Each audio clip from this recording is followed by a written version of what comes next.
Hi, this is Rich Colin, Director of Football Operations for the Southern California Collegiate Football Officials Association. And we're coming into week 7 now. We've got some great games coming up. A lot of bowl games are on the line.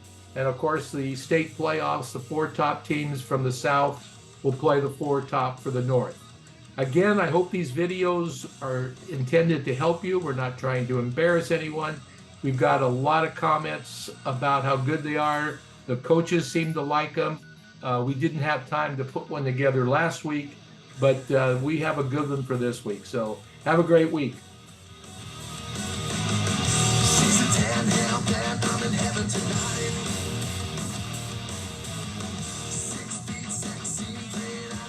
This is a play that the coach sent in after the game. We always protect our quarterbacks. The referee's #1 job is to watch that quarterback. There was no flag on this play. I could have supported a late hit, but also a targeting. I can't defend against these big of misses.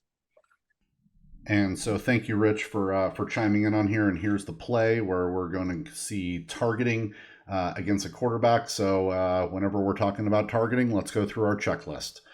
In this case, I think just jumping to the answer, we do have a case for 913 and 914.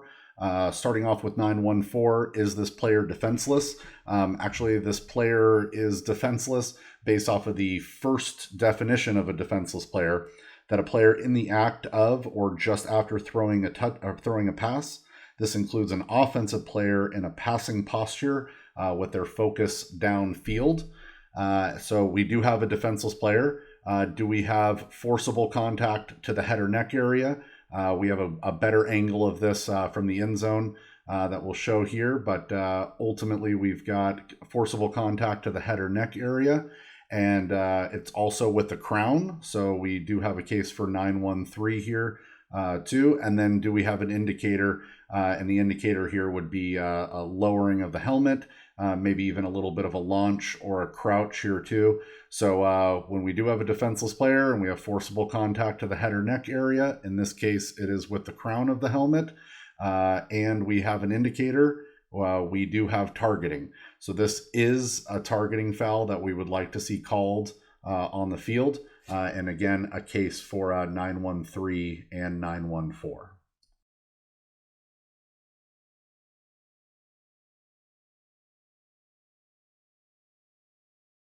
We're going to take a look at a pretty blatant face mask, personal foul face mask against the runner here, and then talk about the ensuing dead ball action afterwards. But obviously, there's going to be no complaint, I think, out of anybody that this is a personal foul face mask. If you have any doubts, you definitely need to read Rule 918. But what we talked about as a referee, at the referee meeting this last weekend, was whether or not this would be a flagrant foul.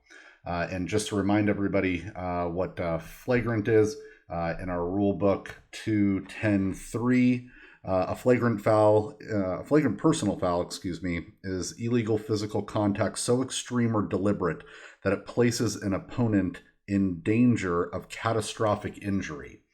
And frankly, just between all of us, we were a little 50-50 on whether or not this was a flagrant foul. Ultimately in the end, Rich said that he would be able to support this either just as a personal foul and a face mask, or as a flagrant foul. And maybe it's just me and my 9 years of football so far, but I do believe that this foul is extreme and it places that opponent at the risk of really serious injury here.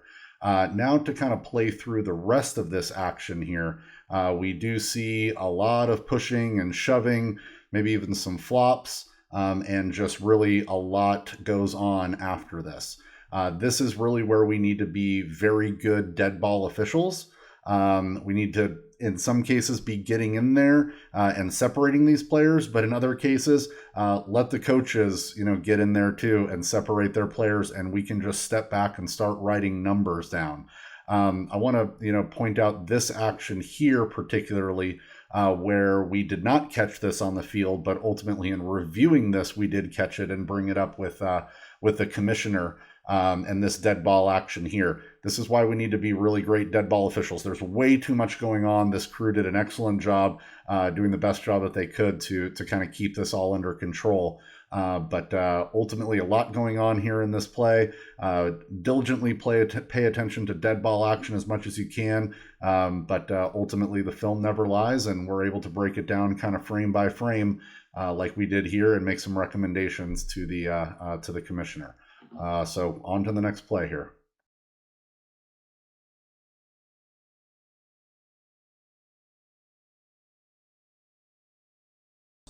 Here we're going to look at an illegal blindside block that was ultimately missed by this crew. You can see that offensive player, I think that might be 3. We need to get the jerseys pulled down over those back pads so that we can actually get correct numbers, even when we're looking at film. But number 3 is going to come in and deliver an illegal blindside block to number 28 of the defense. Again, that was missed by this crew. In speaking with a couple of folks, we feel like you could have had this action here. Maybe the deep flank, could have had this action here, but certainly moving in there, separating this pile, and being better dead ball officials, we're going to pick up these types of illegal blocks that we see. And then maybe something good to pregame with your crew this week. Is this a live ball foul or a dead ball foul if you end up picking it up?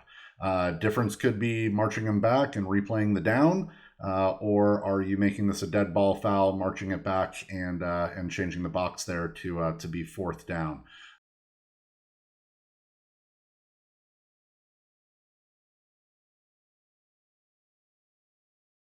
Next play here, we had some good discussion at the referee meeting on Sunday on whether or not this foul should be a personal foul for a late hit out of bounds, or a unsportsmanlike conduct foul against this offensive player. Ultimately, we put a counter on this player and gave him a UNS.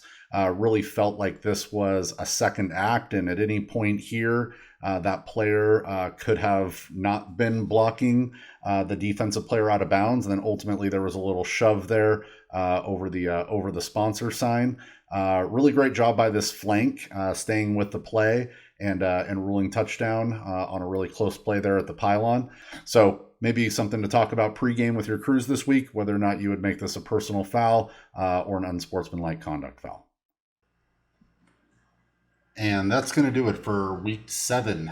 Really appreciate all the coaches and officials sending in film each week. Trust me when I say it does not go unwatched. We do watch it, we do categorize it, and it might be used in future training. So again, please keep sending in film and your questions, and we'll keep putting it in the bulletins. Have a great week 7, everybody. Take care.